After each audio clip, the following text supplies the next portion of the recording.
Muy bienvenidos, queridos amigos, una semana más a nuestro programa de historia El pasado que no pasa. Bienvenidos a esta humilde trinchera de Cristo Rey, bienvenidos a la contrarrevolución hispánica, bienvenidos todos a la resistencia católica, supervivientes de la trinchera vandeana. Desde todos los lugares, de todos los confines de la cristiandad hispánica, de la civilización hispánica, aquí estamos con vosotros. Se me olvida últimamente, os recuerdo que cuando nos escribáis nos digáis desde dónde nos seguís, desde qué rincón nos seguís, porque allí donde está un hispano está la hispanidad, y donde está la hispanidad está la catolicidad. Esto es muy importante. Será uno de los temas que hoy trataremos con nuestro invitado, con nuestro amigo, pues en nuestro habitual coloquio y diálogo sobre su última obra, una obra notable. Bueno, no voy a ser cicatero, sobresaliente, y no lo digo por adular, es que es la pura verdad. Si no, no le invitaríamos a nuestro programa, porque aquí solo invitamos a los mejores, a los más valientes y a los más sabios. Pues bien, tenemos que tener una idea muy clara de lo que tiene en mente el emperador Carlos V sobre el imperio. Es decir, la idea imperial de Carlos V, la conversión de los reinos hispánicos peninsulares ibéricos en una, no diré en una parte más del imperio, sino con Carlos V se convierten, y no era esa su situación originaria de inicio, pero se convierten en la cabeza del imperio de Carlos V. Los intelectuales españoles, los militares españoles, los diplomáticos españoles, los teólogos, los misioneros, los gobernantes, todos ellos van a ser la punta de lanza, van a ser la vanguardia de ese imperio de Carlos V que inaugura el imperio, el Sacro Imperio Romano Hispánico, como dice nuestro autor, nuestro amigo de hoy. Y esa idea imperial que tiene Carlos V no es una ocurrencia que tuvo él un día cuando se despertó esa mañana de la cama, sino que no es más que la continuidad de la cristiandad medieval, de lo que durante 1000 años se conoció y se denominó como la cristiandad, simplemente, y que San Bernardo, en uno de sus magníficos sermones, define como la cristiandad como que se desarrolla bajo el sol del papado y la luna del imperio, ese contrapeso de poderes, esos pueblos de Europa unidos bajo el sol del papado, de la Iglesia como guía moral y como guía espiritual, de la Iglesia como transmisora de la ley natural y como transmisora también de la ley divina, de la ley revelada, y el imperio como la cabeza de ese corpus mysticum, de ese cuerpo místico, como del que habla San Pablo en la primera carta a los Corintios, en el capítulo 12. Esto es lo que tiene Carlos V en la cabeza.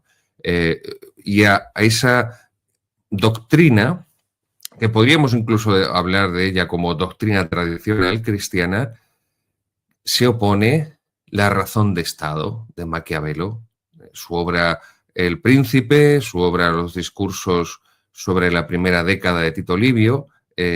Bueno, pues lo que Carlos V intenta, y toda su vida será una larga lucha por conseguirlo, no es otra cosa que la unidad de los pueblos occidentales bajo los principios del cristianismo. Tengamos siempre esto muy presente. El cristianismo, como el Islam y como otras falsas religiones, crean civilizaciones. Por eso las civilizaciones mueren cuando se derrumba la religión que las fundó. Esto es importantísimo.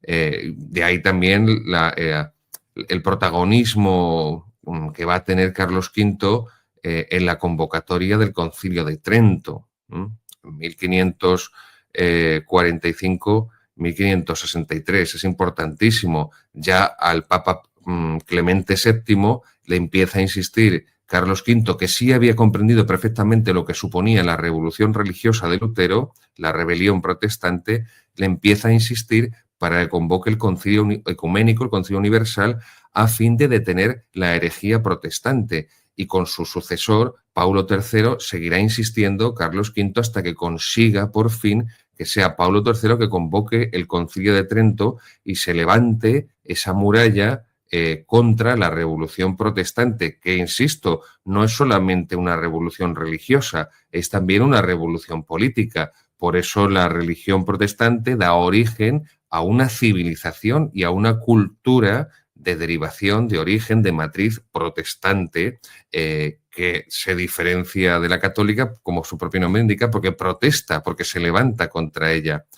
Esta es la motivación por la que las ideas políticas de Carlos V y de todos los que le secundan, insisto, a la cabeza de los cuales, no solo, pero a la cabeza de los cuales hay un nutrido grupo y muy influyente de españoles en todas esas ramas, militar, política, diplomática, religiosa, quieren rechazar la razón de Estado de Maquiavelo, quieren rechazar ese fundamento del poder político divorciado de la ética, como había sido la concepción tradicional cristiana. La política forma parte de la ética y lo que hace Maquiavelo, Nicolás de Maquiavelo, es romper con toda la filosofía política tradicional desde los griegos, desde la antigüedad, que había sido perfeccionada por toda la escolástica medieval, principalmente por Santo Tomás de Aquino. Pues Carlos V, a diferencia de los emperadores anteriores, gracias a la fabulosa herencia dinástica que recibe por parte de sus abuelos, de sus 4 abuelos, tiene el poder suficiente para hacer que el emperador, en lugar de ser una figura decorativa, ornamental, carente de un poder efectivo, sea precisamente quien tenga, insisto, por esa herencia dinástica fabulosa, que así determinó la divina providencia, tenga el poder suficiente, tenga la operatividad suficiente, tenga la fuerza suficiente, y en el caso de Carlos V, las ideas, la brillantez espiritual y también intelectual. Esto no podemos olvidarlo. Carlos V no era ningún analfabeto, era un intelectual, era un hombre muy cultivado.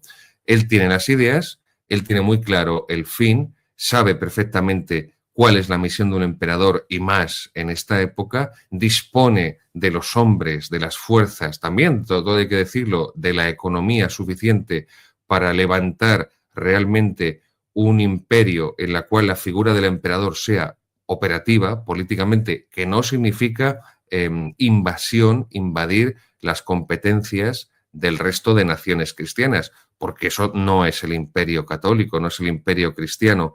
Estas son las ideas que Carlos V va a intentar, insisto, durante toda su vida poner en práctica. Y el protestantismo no va a ser más que el levantamiento contra esto, contra esto. No es que la política imperial de Carlos V, no es que ese Sacro Imperio Romano Germánico que toma cuerpo a partir del emperador Carlos V sea la causa, el motivo, la razón por el cual Lutero se levanta y los príncipes protestantes, los príncipes alemanes, mejor dicho, germanos, porque no se puede hablar de Alemania hasta la unificación de 1871 con Bismarck. Vamos a hablar con propiedad, queridos míos, vamos a hablar con propiedad. No es que el protestantismo sea consecuencia de esa especie de, insisto, intrusismo por ese poder, entre comillas, desmesurado que había acumulado el emperador y que había acumulado España. No, sino que precisamente Lutero se levanta contra eso y los príncipes los príncipes germanos le apoyarán contra eso. Sobre todas estas cuestiones y otras tantas muy importantes, porque esto implica que tratemos la cuestión de la leyenda negra, pues vamos a hablar hoy con nuestro, insisto, con nuestro invitado, con nuestro amigo que es un invitado y de campanillas. Así que, sin más por mi parte, queridos míos, vamos a recibir con nosotros hoy a Alberto Gil Ibáñez. Un placer. Don Alberto, muy buenas, bienvenido a esta tu casa. Como dice Campechano, me llena de orgullo y satisfacción tenerte entre nosotros. Por si alguno de nuestros seguidores no conociera a don Alberto, aparte de un gran escritor, un ensayista, es doctor en Derecho por el Instituto Universitario de Florencia y doctor con premio extraordinario en Ciencias de las Religiones por el Instituto Universitario de Ciencias de las Religiones de la Universidad Complutense. Ha trabajado durante 5 años en Holanda, en Italia. Bueno, aquí tiene un extenso currículum de publicaciones. También es miembro del aula política del Instituto de Estudios de la Democracia de la Universidad de San Pablo CEU de Madrid, de la Asociación de Administradores Civiles del Estado. Bien, tiene un currículum más largo que un día sin pan. Por eso ya les decía, queridos amigos, que no traemos aquí a cualquiera, ¿no? A cualquier espontáneo. Y este es el libro sobre el que hoy vamos a charlar, la última obra de don Alberto. El Sacro Imperio Romano Hispánico, una mirada a nuestro pasado común por una nueva hispanidad. Alberto Gil Ibáñez, El Sacro Imperio Romano Hispánico, una mirada a nuestro pasado común para una nueva hispanidad. Editorial Secotia, 445 o 50 páginas. Es un libro que me ha encantado, ya se lo decía antes a nuestro amigo, que además me ha parecido que está muy ordenado, muy bien concebido, sabe perfectamente lo que quiere transmitir y cómo transmitirlo, en qué orden, los motivos. Es algo que salta a la vista. Normalmente quien escribe un libro de estas características suele tener una claridad mental bastante considerable, pero que sea tan precisa, no es tan común, no es tan fácil encontrarlo. Y me gustaría introducir la primera de las preguntas, don Alberto, pues un poco con bueno, la dedicatoria que me ha gustado, me ha llamado la atención, a los hispanos que viven instalados en el rencor y el autoodio. Nadie puede vivir odiándose, nadie puede vivir odiando su pasado, su historia, porque entonces acaba esquizofrénico, y esto es lo que nos pasa, tanto a nivel historiográfico como a nivel político, sociológico, cultural, y todo hay que decirlo, incluso también dentro de la propia Iglesia, que está peleada con su pasado. A los hispanos que viven instalados en el rencor y el autoodio, con el deseo de que este libro les ayude a vencer la oscuridad. Muy bien, don Alberto, pues el poder, por seguir un poco el índice de tu obra, el poder de las marcas de la historia, ¿por qué otros han sido los que se han colgado, en este caso los alemanes? ¿Por qué han sido los alemanes los que se apropian del término Sacro Imperio Romano y le añaden lo de germánico, porque eso no estaba en los orígenes?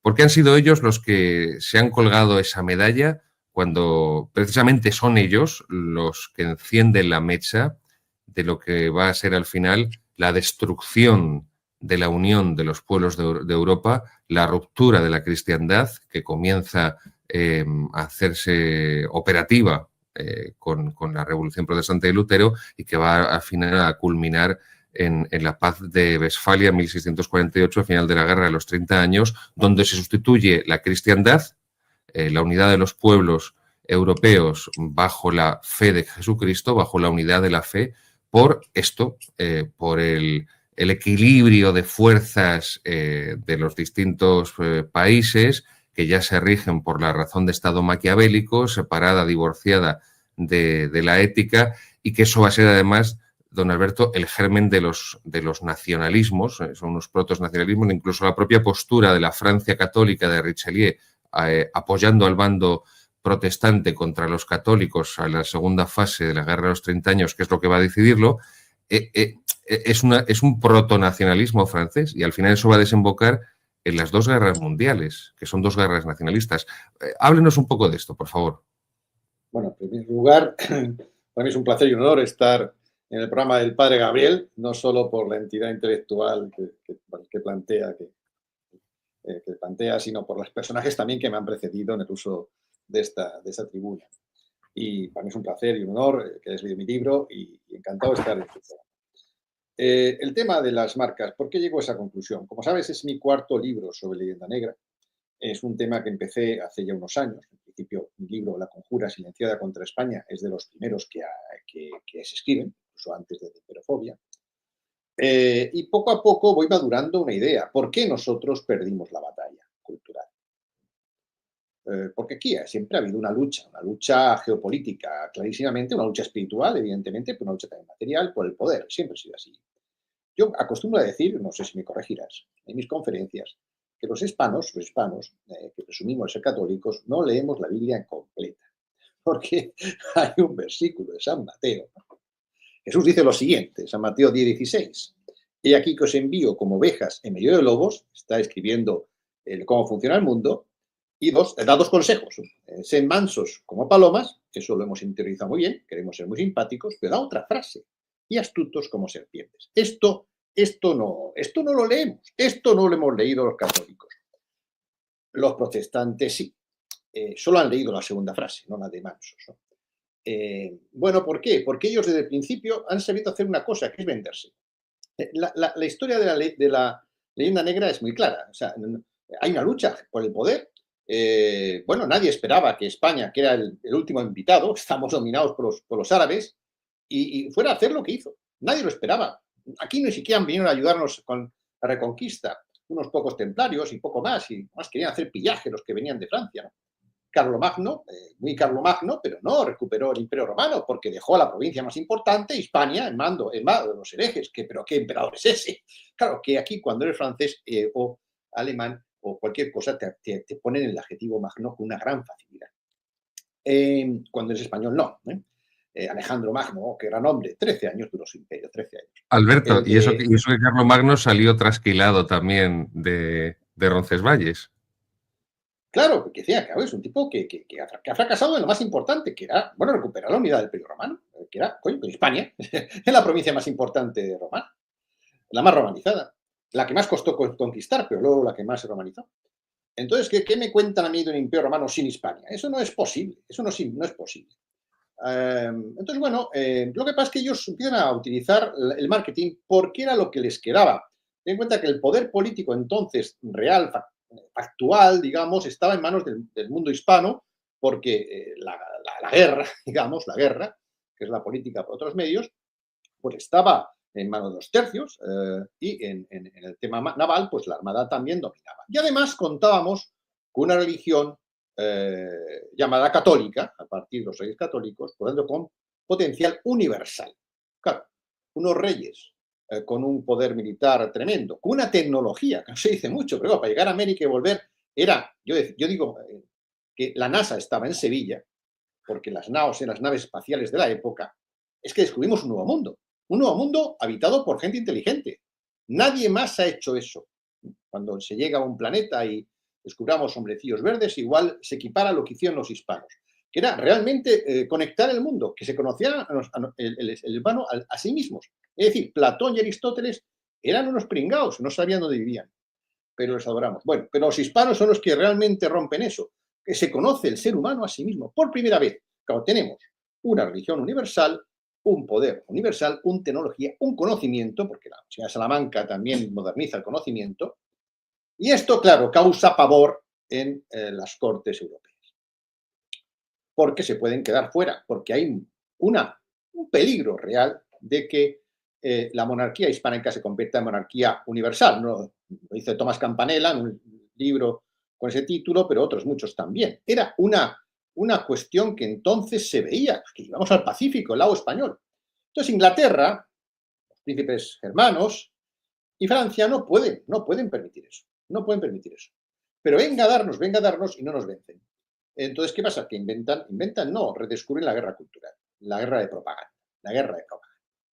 Sobre la base de la imprenta, claro, el elemento diferenciador de todo esto es que es la imprenta. Antes, para imponer una cultura había que dominar el terreno. Los romanos, por ejemplo, que no eran tampoco almas de la caridad, hablaremos de esto después, para imponer su cultura, que es lo que querían hacer, tenían que dominar el terreno. Aquí tardaron más de 200 años, a Francia, que estaban todos bebidos, en 20 años se merendaron. Pero bueno, eso no se puede decir. Que le daban al vino, esto dices. No, esto es muy interesante cómo los romanos alcoholizaron a los galos a base de descubrirles el vino, porque ya sabes que la cerveza o el hidromiel, esto que vivían los galos, lo llamaban los romanos meados de caballo y tal, y no lo soportaban, y el vino les encantó a los galos y así les alcoholizaron. Sí, sí, tienes toda la razón. Claro, pues que eran gente pues eso, de flojas costumbres, ¿no?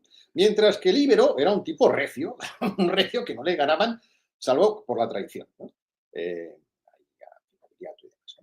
bueno, entonces, todo esto se produce, ellos, para el Imperio Romano, que no era más de calidad, aunque ahora es la base legítima del Occidente, vamos a ver por qué es importante llamarse romano, pues imponían su cultura, que acabaron con todo lo que había, no nos quejamos, pero nos impusieron su lengua, nos impusieron sus costumbres, nos robaron el oro y la plata, por cierto, y bueno, y también luego impusieron también la religión, que no era romana, que era judeo-cristiana. Pero bueno, y no nos quejamos, ¿no? No nos quejamos. Pero tienen que tomar posesión del terreno. Claro, a partir de la imprenta, eso no es así. A partir de la imprenta, con la hoja balandera, con las imágenes, con la propaganda, como el arte de la propaganda, que empieza para mí Francis Bacon y acaba Goebbels, eh, una continuidad, es una continuidad. Pues No, más, yo diría consigue, más. Willy Munzenberg. bueno, bueno, que continúa, la verdad es que esto está continuado, ahora está Internet, pero la imprenta cambia los métodos de la guerra. Bueno, no nos hace falta conquistar el terreno, si conquistamos las mentes de los demás, tenemos el dominio político. Aparte de comprar a la gente, que es una cosa que hacen los anglosajones, habitualmente pues le gusta comprar de todo, también compran ministros y estas cosas que ha sido una técnica muy habitual en su labor hasta la actualidad, seguir haciéndolo, ¿no? Claro, el hispano, no es que Felipe II era consciente de cómo funcionaban las cosas. De hecho, tanto Felipe II como Isabel I se querían matar mutuamente después de casi casarse. Pero bueno, pasan muchos matrimonios también esto. Pero quiero decir que no lo consiguieron. Pero sí, Felipe II tenía unos servicios secretos dignos de tal nombre. Pero luego, realmente, nosotros entramos en una fase de ingenuidad bastante asombrosa, mientras que los demás empiezan a potenciar todo esto llamado de las técnicas de inteligencia. Entonces aquí hay una técnica de siglos, ¿no? Es una técnica de siglos que consiguen pues vender su producto y vender su cultura. Hay un libro, Standard Saunders, es una profesora británica de los años 70, que es Quien pagó el flautista, donde dice que en aquella época el presupuesto de la CIA y el KGB, el 60% era para guerra cultural, era para comprar periódicos, periodistas, políticos, etcétera, y imponer cada uno su modelo cultural, KGB y la CIA. ¿Cuál será hoy? Pues no menor, yo creo. Pero nosotros no nos enteramos. Nosotros tenemos un CNI muy pequeñito, es la institución más pequeño de Occidente. Bueno, que claro, es un país que no tenemos ningún problema, ¿verdad? Porque no tenemos una frontera con ningún rival peligroso ni nada por el estilo. Bueno, entonces, ¿qué pasa? Que ellos ven la propaganda y están obsesionados con una cosa. Claro, desde ese momento, con Carlomagno y demás, se queda claro una cosa. ¿Quién tiene la batuta de sucesor del Imperio Romano? Domina la legitimidad de Occidente. Esa era la batalla que ellos emprenden. Nosotros estamos otras cosas. Estamos en una obra magnífica, impresionante, de evangelizar todo un continente del Pacífico. Tenemos unos problemas enormes, mientras que ellos, desde sus despachos, pensaban en cómo dominar las mentes y cómo imponer ciertas marcas. Y entonces lo del Sacro Imperio Romano pues va surgiendo poco a poco, pero se acaba confabulando como una marca, simplemente una marca de prestigio que no tiene nada detrás. Y lo digo por lo siguiente, nunca fue un imperio, como bien has dicho, salvo el caso de Carlos V y algún otro, realmente el emperador nunca tuvo poder, era un primus inter pares, porque ni el Papa, cuando mandaba, ni los príncipes germanos querían a nadie que les mandara. Con lo cual, emperador, poco, no tenía que ver con el Imperio Romano. No fue sacro porque a partir de Carlos V rompe con la Iglesia y de hecho ya el Papa deja de coronar a los reyes, es el traidor, de hecho, a lo sacro. Sí, lo sacro lo identificamos con Roma. No era romano porque no hablaban latín, hablaban distintas variantes del alemán, que no, tampoco había una nación alemana en el sentido político, era una nación cultural de lenguas germánicas, tampoco había una unidad, como tú bien has dicho, y otras lenguas, ¿no? Y como digo, tampoco era germánico porque Alemania no existía. Eso, de hecho, era un adjetivo que utilizaba muy poco con un sentido cultural, y que quien lo recupera es Bismarck en el siglo XIX. Porque en el siglo XIX pasa una cosa que ha pasado desapercibida, creo yo, y es que todo el mundo se resitúa en términos de marcas. ¿Por qué? Porque surge el Estado-Nación. Y el Estado-Nación hay que batallarlo, hay que justificarlo. Todos, menos el mundo hispano, que estaba siendo dividido y estaba en otras cuitas, se dedican a fortalecer su prestigio cultural. Por ejemplo, Charlemagne es un nombre inventado, no se llamó Charlemagne jamás, era el nombre en alemán o en latín, no se llamó en francés, porque entonces nadie hablaba francés en Francia. Pero el nombre Charlemagne se impone en el siglo XIX con gran aplauso del mundo académico, que no consideró eso nunca anacrónico. El término germánico se pega al Sacro Imperio Romano a partir de Bismarck, porque tenía que justificar Bismarck que el Segundo Reich era sucesor del Primer Reich. Luego hubo otro que quiso hacer del Tercer Reich también el sucesor del primero. Porque realmente la gran batalla geopolítica de Occidente ha sido ver quién se cuelga la medalla de ser el sucesor del Imperio Romano, porque se consideraba la base legitimadora. Hasta los Estados Unidos, cuando se independizan, la primera capital le llaman Olimpia, el Capitolio, la apoteosis de Watt, son todo guiños a lo romano. Pero ¿qué ocurre? Que el único que sucede al Imperio Romano, esa es mi tesis, no lo hace. No lo hace, ¿por qué? Porque estábamos en otras cosas y porque no estábamos en este tema de la guerra cultural. Pero fíjate, el Imperio Romano realmente acaba en 1453. Nos olvidamos los occidentales que el Imperio Romano siguió hasta la caída de Constantinopla. Hombre, ¿quién sucede al Imperio? De hecho, en ese momento, cuando cae Constantinopla, Europa es una tierra devastada. Europa es una tierra que está a punto de ser dominada por el Imperio Otomano o por los árabes. No tenía salidas de rutas comerciales. Estaba muerta. Quien salva a Europa son los imperios ibéricos, que abren nuevas rutas comerciales. Pero claro, dentro de los imperios ibéricos, el imperio hispano tiene una categoría, me parece a mí, superior por muchos motivos. Pero es el que 1492, poco después, abre una nueva ruta comercial. ¿Y qué es lo que hace?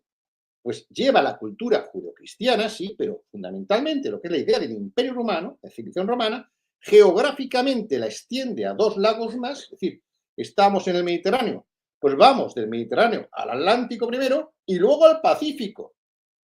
Y eso es un traslado de una civilización física, geográficamente, pero también en términos cualitativos, porque todo lo que significaba el Imperio Romano, en términos de derechos, en términos de civilización, en términos de religión, lo lleva a España, y en términos de infraestructuras, lo lleva a España a América, pero plus ultra, porque realmente los acueductos más importantes se hacen en América.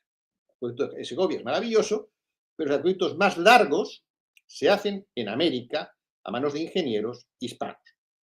Pero acueductos, universitas, de construcción también católica, se lleva a América, se crean 27 universidades. Las ciudades, ciudad, creación también griega y tal, se lleva como ese concepto a América, no solo en la costa, se hagan unas 800 ciudades. El hospital, el trato al otro, los puertos, las rutas comerciales, todo, hasta la moneda del sestercio, no tiene nada que ver con el real de 8, que es la moneda global.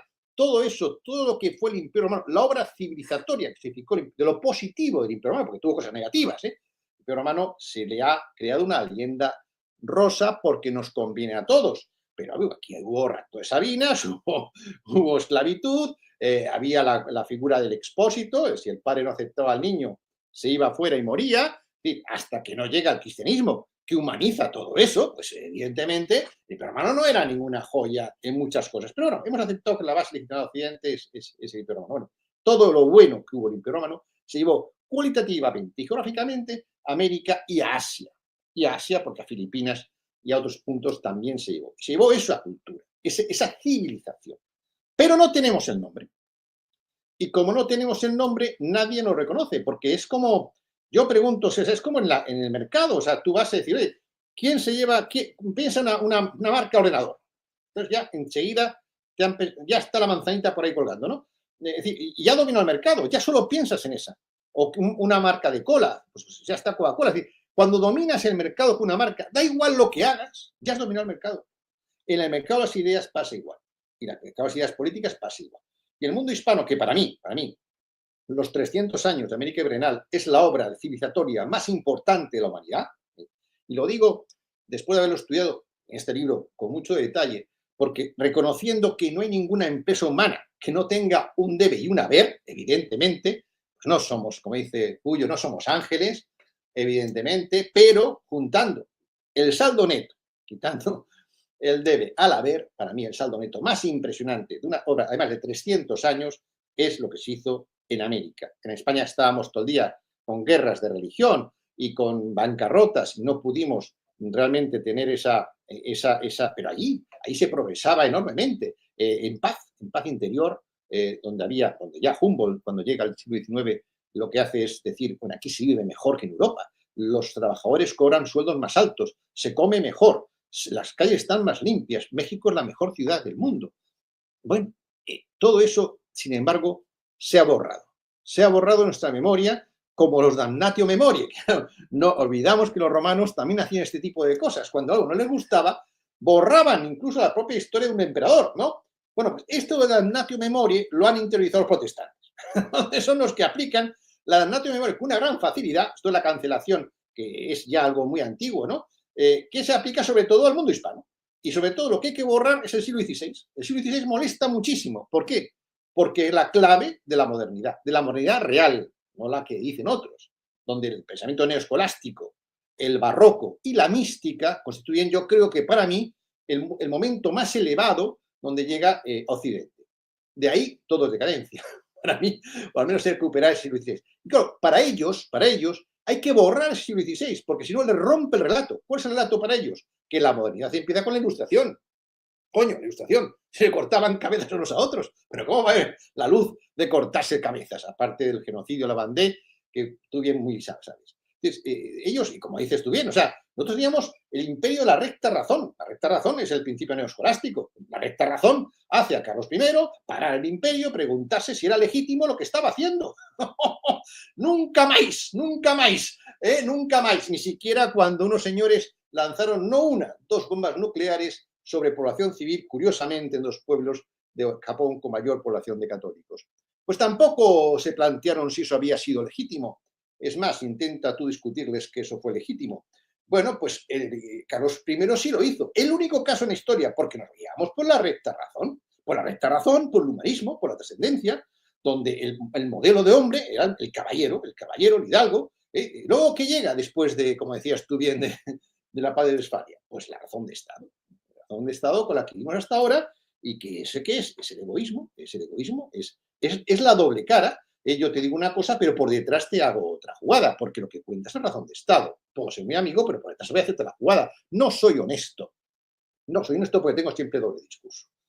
Y eso es lo que llevamos viviendo desde entonces hasta ahora, donde domina un modelo moral muy distinto al nuestro. Yo suelo decir que el Imperio Británico admiraban mucho a los hispanos cuando lo hacen, intentan hacer lo mismo, es el Imperio Español sin moral. Más o menos es eso, pero sin moral.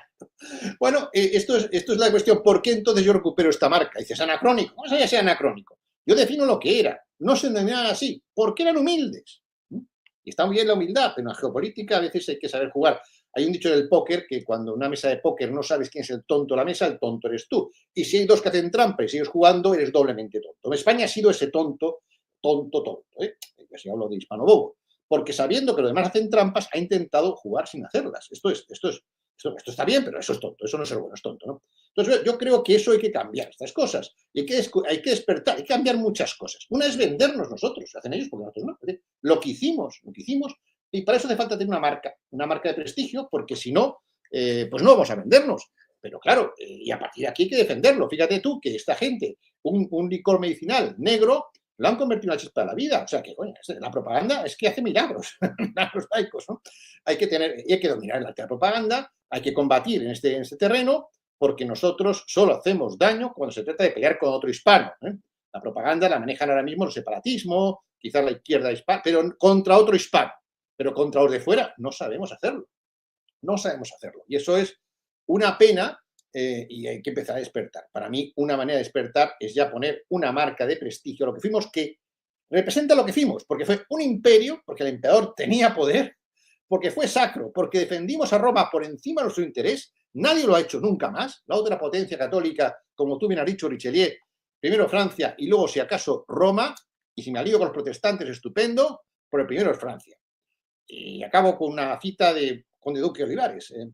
Y hay una reflexión también que hago, más en este programa, creo que estas reflexiones hay que hacerlas también, y es que cuando el Conde Duque Olivares dirige el memorial a Felipe IV, ya dimitido, cesado, hace una especie de balance de su gestión. Le dice, Majestad, bueno, si es verdad, hemos perdido, digamos, el cetro, la guerra contra Francia, Richelieu, un cardenal católico, nosotros, contra un cardenal católico, que se aliaba con los protestantes, pero tenemos que estar contentos porque hemos mantenido esos principios. Frente a Dios debemos estar contentos. Pero yo me pregunto si Dios estaría realmente contento de que la potencia que le defendía hubiera perdido de esa manera tan ingenua el cetro que le correspondía. Esto hay que también hacerse esa pregunta, ¿no?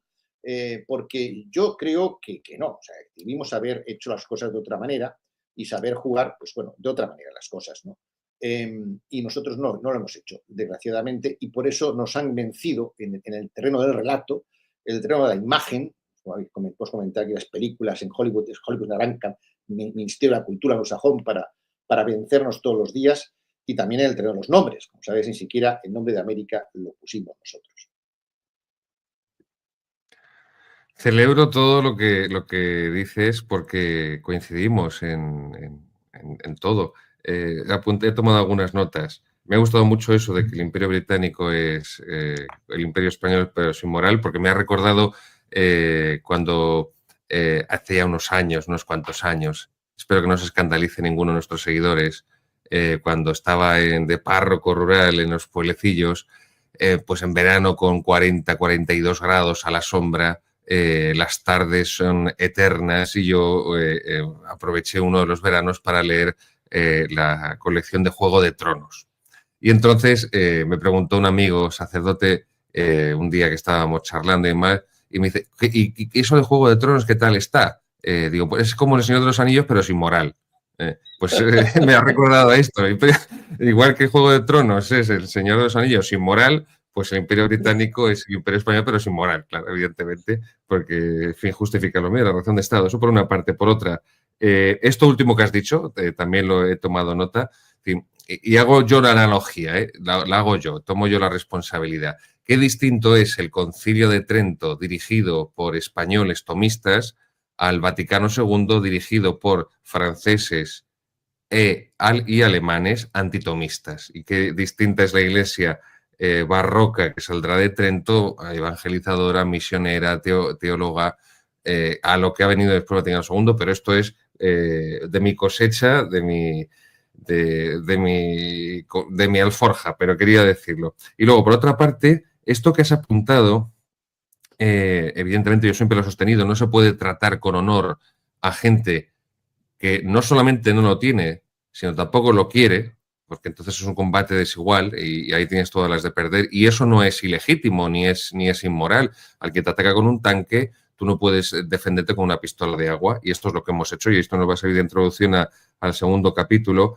Y luego sí, cuando hablabas de la preponderancia imperial y de la idea imperial y de la legitimación que acompaña a la idea imperial, claro, no podía dejar de pensar también, cuando has hecho esa referencia a Hiroshima y Nagasaki, que algo de esto, aunque sea como un trasunto degenerado, es lo que hay después de la Primera Guerra Mundial con el Tratado de Versalles 1919 con la Sociedad de Naciones y lo que después va a ser la ONU después de la Segunda Guerra Mundial, una especie de sustitución de la autoridad moral y guión política que tenía la antigua institución del imperio, creo. No sé cómo lo ves tú en ese sentido. Bueno, es que, claro, es el tema, cuando tú empiezas a ver cómo funciona el mundo, de verdad, y no como nos gustaría que funciona, y no te dejas llevar por la realidad aparente, sino vas a la otra realidad, la realidad implicada, decía David Bohm, un físico cuántico, que había que diferenciar entre realidad aparente y realidad implicada, te das cuenta que no es nada de lo que parece. Por ejemplo, yo apoyo lo que dices tú con una reflexión. En la conferencia de Yalta, que surge la idea de la ONU, se diseña el mundo que estamos viviendo hoy. ¿Quién lo diseña? Comunistas y capitalistas. Es decir, Stalin y Roosevelt, con Churchill de candidato de tercer hombre, ¿no? Ahí definen cómo va a ser Churchill haciendo como decías tú, del póker del tonto. Churchill hacía de tonto. Porque Churchill tonto, sabía lo que había.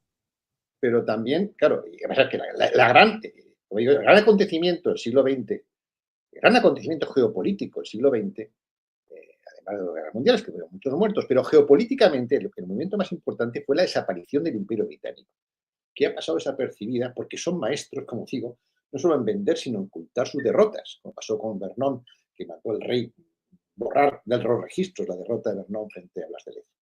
Entonces el Imperio Británico desapareció. Esto es el gran cambio geopolítico. Pasa del Imperio Británico a Estados Unidos. Bueno, esto es como si no hubiera pasado nada, como si los dos siguieran juntos. Pues no, ahí perdió el Imperio Británico. O sea, ganó la guerra, supuestamente, pero perdió porque fue el precio probablemente que le puso Estados Unidos para participar. Pero bueno, en ese momento, en la Conferencia de Yalta, se diseña un modelo político profundamente injusto, profundamente injusto, donde los demás países tenemos solo una opción, elegir amo. Pero no podemos ser libres. Es decir, tú puedes elegir si dependes del bando comunista o del bando capitalista, pero eres amo, súbdito de ese mundo, porque ahí va a mandar otro, que no eres tú. Por eso yo siempre digo, hay una cosa muy curiosa, que en España hay, la derecha es anglófila, nuevamente, la izquierda es francófila, o rusófila, o chinófila, o también la derecha germanófila, pero nadie es hispanófilo. Para ser hispanófilo hay que ser extranjero. Se han hecho de nuestra clase política, lo que te da un poco la idea de dónde estamos, claro. Entonces, ¿ahí qué se hace? Pues en naciones donde hay 5 tipos con veto. ¿Qué es eso? ¿Pero qué es eso? O sea, compara eso con la idea de Orbe Justo de Vitoria, que es la verdad. O sea, y el Orbe Justo es Orbe Justo. Ahí todos somos iguales frente a la República global. Aquí no, aquí hay 5 que tienen veto. ¿Pero por qué? ¿Pero por qué? Y por cierto, el mundo hispano no, claro, como estamos divididos, no. Otro tema que surge ahí y muy interesante es que el club de la bomba nuclear. Solo 9. Los demás, como la quieran tener, te matan. Te matan. 9 tienen bombas para destruir a todo el mundo. Jamás en la historia pasa algo así. Jamás. Ellos pueden tener bombas y los demás lo asentimos. Tercer elemento, los paraísos fiscales son todos países inviables, salvo porque son paraísos fiscales y que están en excolonias británicas, holandesas, francesas o también de Estados Unidos, o territorios llamados ultramar, porque la descolonización, gran principio de Naciones Unidas, no afectó a todos. España sí, España no puede tener nada, ni en América, pero los demás sí. Los demás tienen territorio ultramar. Le cambias el nombre, fíjate las marcas, lo importante. Le cambias el nombre y ya está. Ya tienes colonias allí, sin problemas. Francia tiene colonias, Inglaterra tiene. Nosotros no podemos tener lo que descubrimos. Ellos sí. O sea, la doble vara de medir, ¿no? Ese es el mundo que han construido la Conferencia de Yalta. Supuestamente moderno y muy justo. Pues oye, yo creo que era más justo el otro.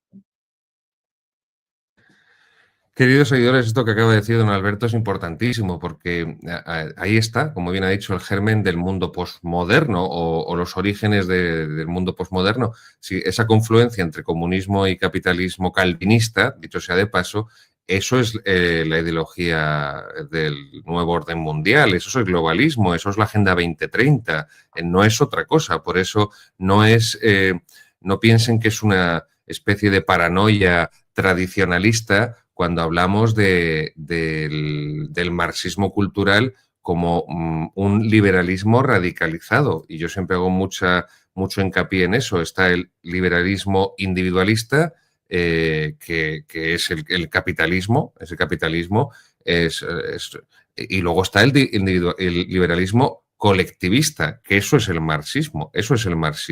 Pero bien, vamos a ir avanzando, don Alberto. En su segundo capítulo en el segundo capítulo de su obra, habla de hispanoterapia frente a hispanobobería. Cuando lo leía me recordaba la prima secunde, la primera parte de la segunda de la Suma Teológica de Santo Tomás, cuando describe los vicios, los pecados y las virtudes, y dice que la inocencia es la virtud y la ingenuidad es el vicio. Y esto es lo que antes apuntabas tú, que los hispanos hemos absorbido el vicio pensando que eso era, convencidos de que eso era la virtud. La ingenuidad, vicio, pensábamos que eso era la inocencia, que es la virtud. Y ahí está esa hispanobobería. Explícanos un poco este aspecto porque es muy interesante y muy clarificador. Sí, la hispanoterapia es algo muy sencillo. Lou Marinoff es un filósofo norteamericano, escribió hace no mucho un libro que seguramente recordarás, Más Platón y menos Prozac. Decía que antes de ir al psiquiatra, pues que era conveniente leer filosofía, porque igual te evitabas ir al psiquiatra. Bueno, yo digo lo parecido. La autoestima individual está relacionada con la autoestima colectiva. No es algo separado. Si tú perteneces a un grupo, aunque no te guste ese grupo, puedes decirte, yo me siento español, bueno, es que han nacido aquí. Y tus padres, y tus abuelos, tus bisabuelos, tú eres parte de una familia, aunque no te guste. Es igual que yo no quiero ser parte de mi familia, porque mi abuelo era un ladrón, tal, bueno, pero es tu familia. Te van a ver los demás por ser parte de esa familia. Si esa familia tiene mala prensa, tú tienes un problema. No te puedes separar diciendo, bueno, es que como yo soy de izquierda, soy separatista, ya no me va a atacar en la mala prensa del mundo hispano. ¿Puedo criticar yo a lo hispano? No, te estás criticando a ti mismo, querido. Estás siendo un imbécil. Pero, en fin, esto es... ¿De qué viene el hispanobobo? El hispanobobo como exaltación, efectivamente, de esa ingenuidad boba, no solo a nivel, sino a nivel colectivo. Porque primero nos quitan la autoestima. Nos dicen, no habéis hecho nada. Por el tema son de Mauguillé, España no ha aportado nada al mundo. ¿Cómo España no ha aportado nada al mundo? Es como si dentro de 100 años pues se diga Estados Unidos ha sido un país irrelevante en el siglo XX. Es decir, lo mismo. Porque nosotros cambiamos el mundo. No, es que hay una campaña bestia. Nos quitan la autoestima. Nos dicen, no hemos tenido ciencia. Es falso. Yo digo, mi libro es falso. No hemos tenido pensamiento. ¿No? Y luego, además, claro, atacan también al mundo católico, al que acusan de ser pues, retrógrado, todo malo y tal. Como los españoles somos católicos, además somos carcas. Todo lo peor lo tenemos nosotros. Y el problema es que este pueblo, desasistido, desprotegido de sus clases dirigentes, porque no hemos tenido élites propias, otro tema para hablar, pues se convence de que es así. Aquí y al otro lado del Atlántico. En el otro lado del Atlántico hay dos lemas muy claros, que yo tengo amigos con los que he discutido, dos lemas muy claros. Uno es, ojalá nos hubieran conquistado los ingleses. que hay que ser bobo para decir eso. Me acuerdo Eso lo una dicen vez, muchos los argentinos, ¿eh? sí, y esto me contó una amiga que estuvo estudiando en México, que decían también lo mismo, fíjate, allí con el tan lejos de Dios, tan cerca de Estados Unidos, ¿no? Bueno, pues decían en el colegio, decían a esta chica, que era española, ¿no? Claro, es que la culpa es de tus abuelos, si nos hubieran conquistado los ingleses, seríamos todos altos y ojos azules. Se puede decir más tontería. No existirías, pedazo de atún. No existirías, y si existieras, si fueras indio estarías muerto, y si fueras mestizo no existirías porque estaba prohibido el matrimonio entre distintas razas, y si fueras blanco serías WASP y no serías tú, ¿no? Además, eso es que no es verdad por una razón muy sencilla, es que Inglaterra sí conquistó América del Sur. ¿Cuándo? En 1812, 1814. Ahí conquista Inglaterra. Y lo que tenemos hoy es el resultado de esa conquista. División, hambre, corrupción, pobreza. La otra es que, claro, es que no le trajimos la ilustración. La otra queja es que no les llevamos la ilustración. Y claro, están atrasados toda América porque España no llevó la ilustración. Pero bueno, pero si tenemos una cosa mucho mejor, que era el pensamiento neoescolástico. Que eso es donde se lleva la modernidad, porque ahí es donde se une fe y razón. Yo digo, estas cosas, que a partir de la ilustración no hay una elevación del saber, hay una cortapisa del saber, porque nos cortan una parte, el pensamiento simbólico. A partir de entonces solo podemos andar con la razón. Y ya dijo Goya lo que hace la razón, solo, cuando está sola, cuando no tiene un complemento, ¿no? El pensamiento simbólico, la fe, la religión, o sea, la moral, etc. Entonces, claro, hemos aceptado un discurso completamente falso que niega todas las aportaciones del mundo español. Entonces, ¿eso qué te hace? Pues ir con una mano atada atrás. Es verdad que tienes que demostrar más que los demás que vales porque sabes que vas con desventaja. Otros cuando llegan dicen, pues ya he ganado. porque soy francés, ya me van a aceptar como un tipo guay. Tú tienes que demostrarlo. Tiene su parte positiva porque te esfuerzas más. Pero claro, esto a nivel psicológico es desastroso porque nos ha dividido y nos ha enfrentado entre nosotros. Hay el trilema este de que, bueno, antes del mundo español hubo un paraíso en América. No era tal paraíso, se comían unos a otros. Quien acaba, o sea, quien salva a los indígenas es el mundo hispano. Si no llegan a llegar ahí, se los median a todos, sobre todo en México. Quien salva al mundo indígena son los hispanos que traen la religión del amor, por ejemplo, pero no solo aquí, también pasó en Europa.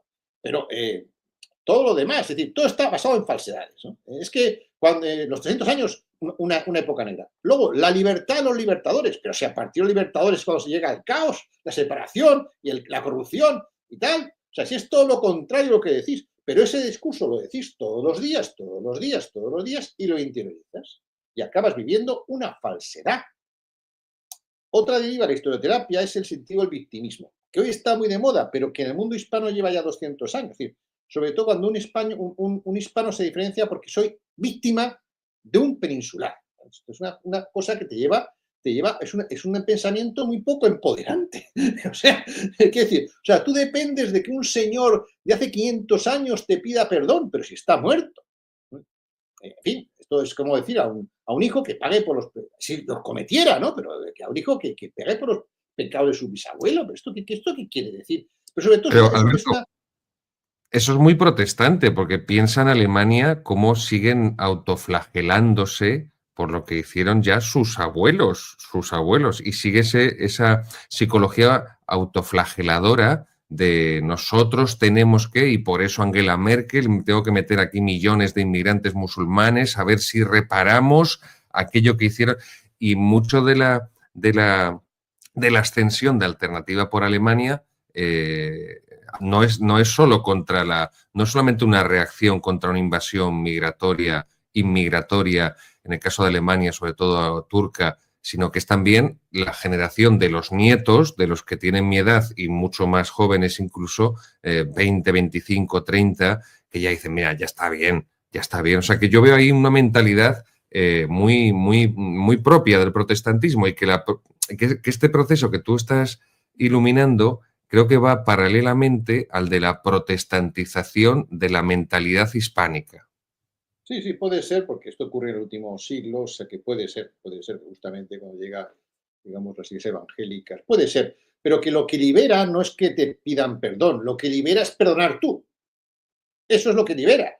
Lo libera en sentido religioso, porque, en fin y al cabo, el perdón es la base del catolicismo, pero en sentido psicológico. O sea, tú vas a un psicólogo y le preguntas tal, y pues mire, me pasó esto cuando era pequeño, pues mi padre, mi tío me hizo tal cosa.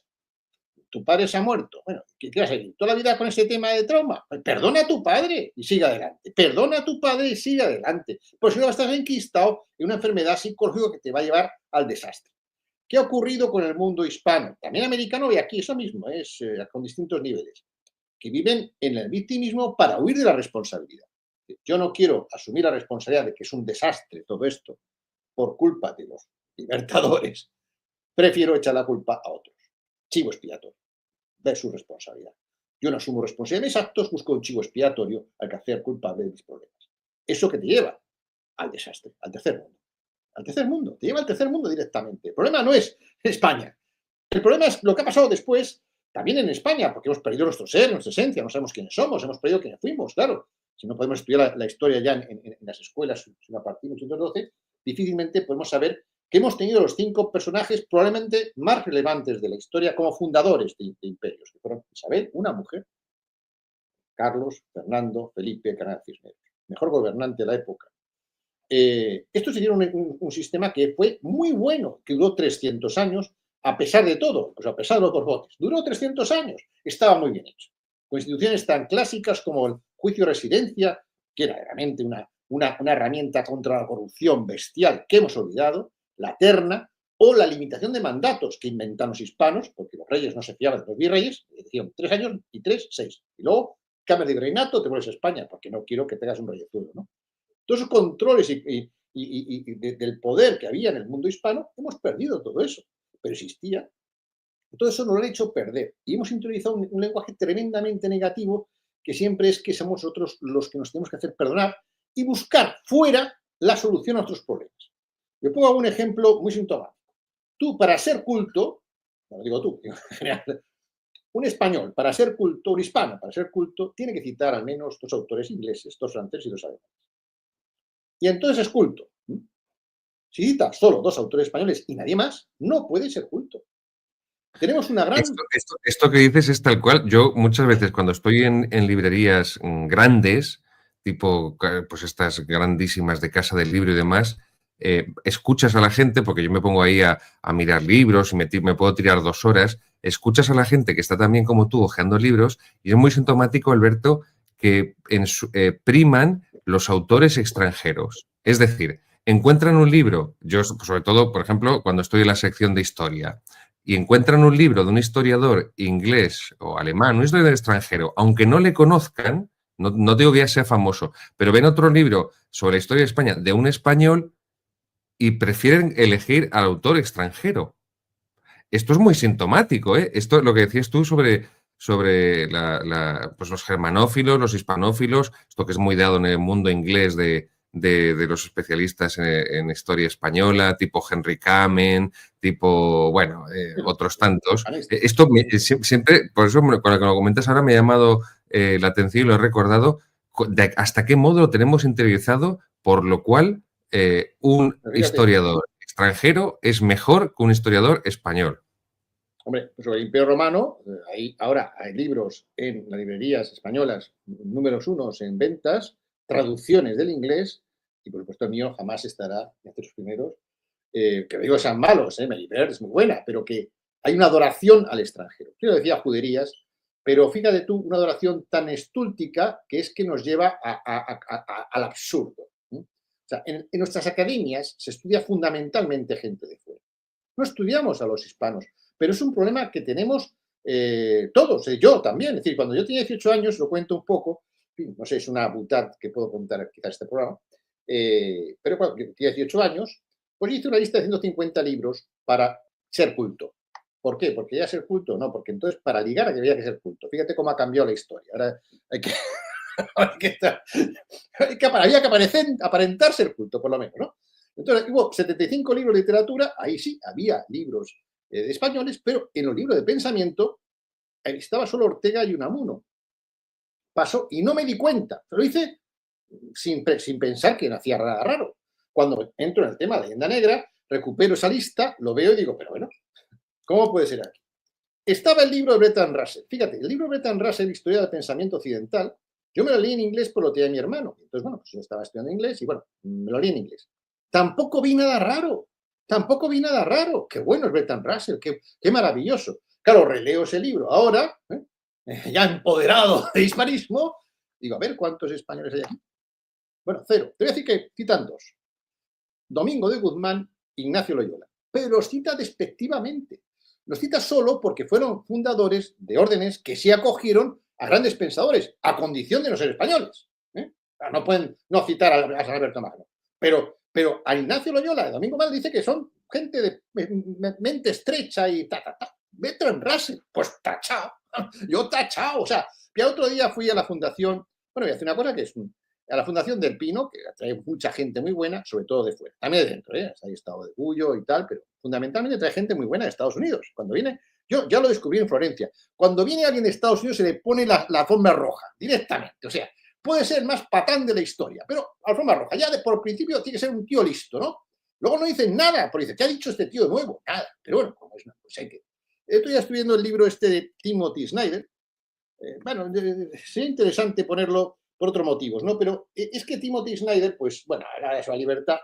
Fui a verlo porque decía, bueno, una nueva análisis del pensamiento sobre la libertad a lo largo de la historia.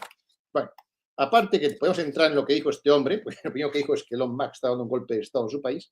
Pero, aparte de eso, claro, me fui al índice analítico, oye, ni un solo español.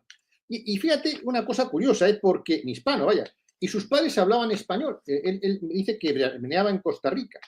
Pues no cita ni un solo, por supuesto, hay de todas las demás nacionalidades, de todas las nacionalidades. Es decir, hay griegos, hay italianos, hay franceses, hay ingleses. Oye, pero no hay ningún hispano. pero vamos a ver, ¿pero quién coño ha inventado más la libertad que los neoscolásticos? Que lo inventaron como principio jurídico. ¿Pero dónde se desarrolla la libertad más que en el mundo hispano? Bueno, pues ni uno. ¿Y qué digo? El salón lleno y nadie se dio cuenta de este detalle. Nadie. Porque lo tenemos tan interiorizado entre nosotros que no nos percatamos de la gran trama que hay contra el mundo hispano, que es que nos ignoran. Y lo más triste no es que nos ignoren o nos desprecien, es que los españoles nos morimos por adorar a los que nos desprecian. Hay una cosa que yo no puedo entender y no puedo decir. La derecha es anglófila, o sea, quiere ser liberal anglosajona. Tenemos que ir al abajo, ¿eh? Bueno.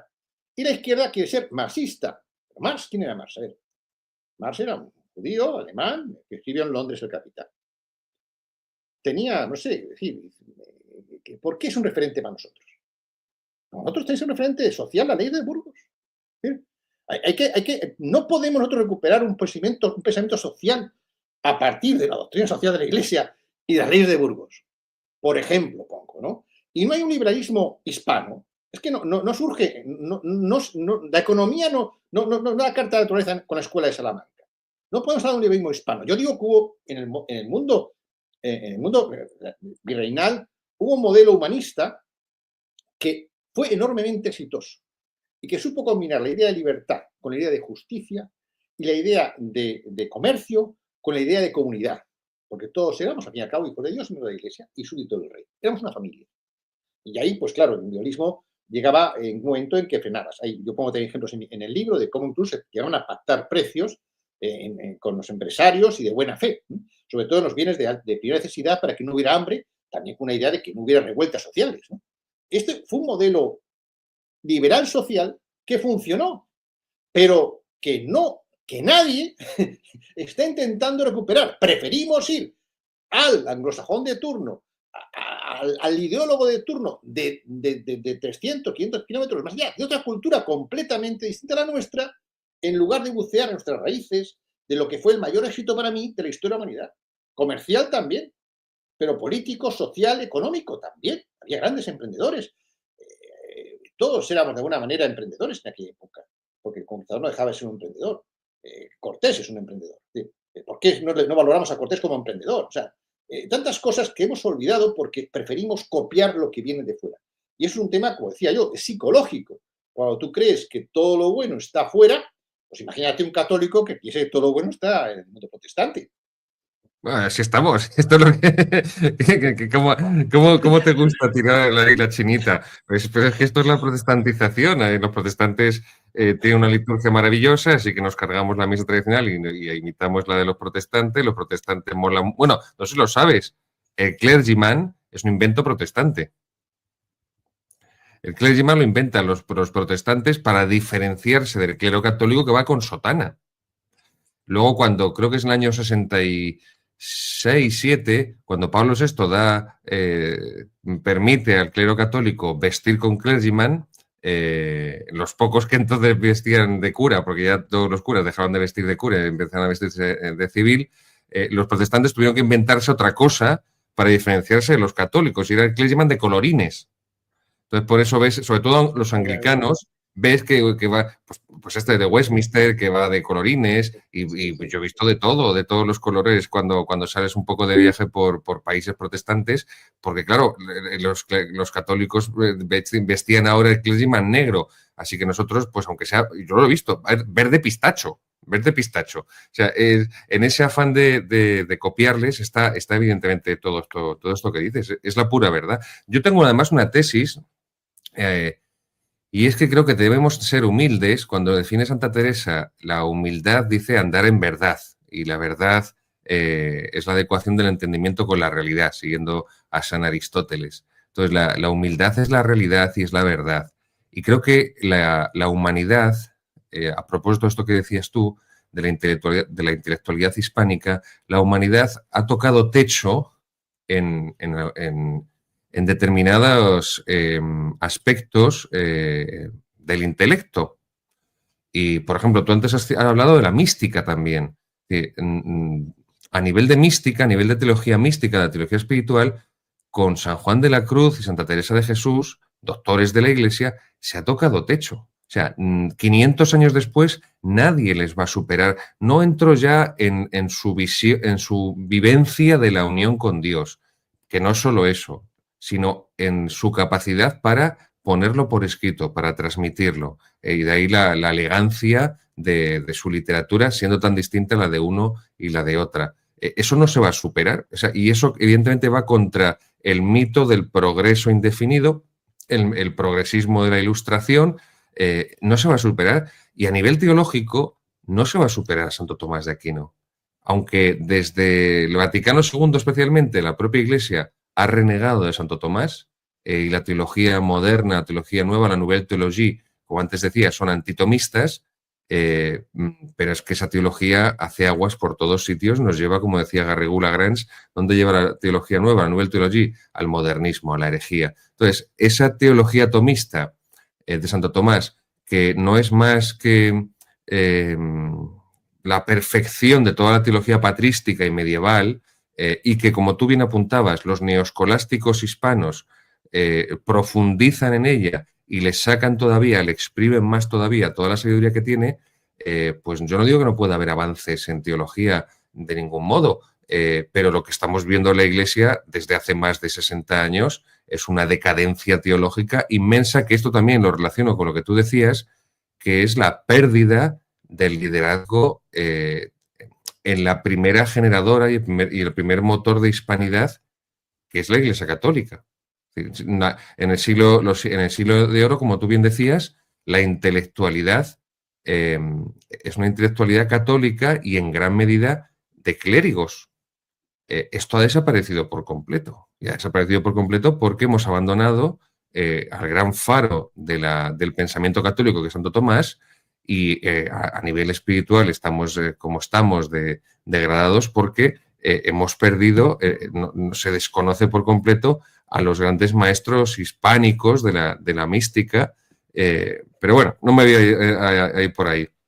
Sí me interesa que nos hables, Alberto, lo que nos ha unido, es decir, esa dimensión que la tienen todas las religiones, como decía al principio, esa dimensión geopolítica, las religiones son las que fundan las civilizaciones, a esta gran civilización hispánica que políticamente a ambos lados del océano se derrumbó sobre sí misma por la acción, por el asalto, por la agresión de los británicos, principalmente, no solo, pero principalmente también de los franceses, porque están luchando contra nosotros, aunque estén en la península durante la guerra contra los franceses, estén luchando ingleses contra franceses, en realidad en América están luchando ambos de consuno contra el imperio español, contra la monarquía católica.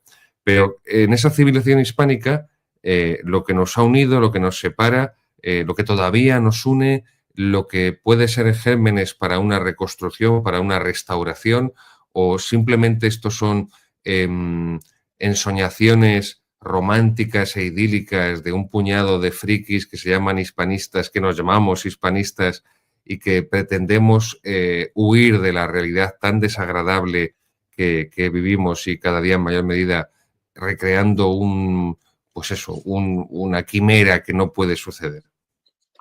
No, yo creo que estamos en la buena lucha. Siempre hay que estar en la buena lucha, está la buena lucha. No sabemos si veremos los frutos, pero da igual porque estamos en la buena lucha. Fíjate, hasta el punto de que yo creo que la salvación de la humanidad es el hispanismo. Y podrá decir que soy un presuntuoso. No, por una razón fundamental. Hablar de la línea del progreso. Evidentemente no hemos ido progresando. No, desgraciadamente no. Ese gran problema de la posmodernidad que prometió el paraíso en la tierra y lo único que consiguió fue millones de muertos. De hecho, fíjate lo que estamos consiguiendo. Estamos en la fase del transhumanismo, de la deconstrucción de la realidad y de la mente, donde la ansiedad, la depresión es la enfermedad más importante, y del pensamiento light. Esto es donde ha llegado el progreso. ¿Por qué? Porque hemos olvidado el siglo XVI. Podemos avanzar, por supuesto, si no olvidamos los cimientos. Si no olvidamos los cimientos, creo que el Evangelio hay una frase, ¿no? La casa que se edifica en arena. Si edificas la casa de arena. Es lo que está haciendo la posmodernidad, edificar casas en arena. Si pierdes los fundamentos, y el mundo hispano tiene su fundamento, el mundo occidental tiene su fundamento en el XVI. Yo no hablo de oriental porque tienes otra historia y pueden buscar otras similitudes y encontrarnos en el camino como seres humanos. Pero Occidente tiene su fundamento en el siglo XVI, que es donde llegó a su plenitud. ¿Qué te voy a decir? O sea, la mística pues llega al plenitud. Y la mística probablemente es la vía más profunda que ha habido del mundo espiritual. ¿Por qué tenemos que irnos ahora a buscar cosas en Oriente y hacer no sé cuántas cosas rarísimas si tenemos a los místicos cristianos?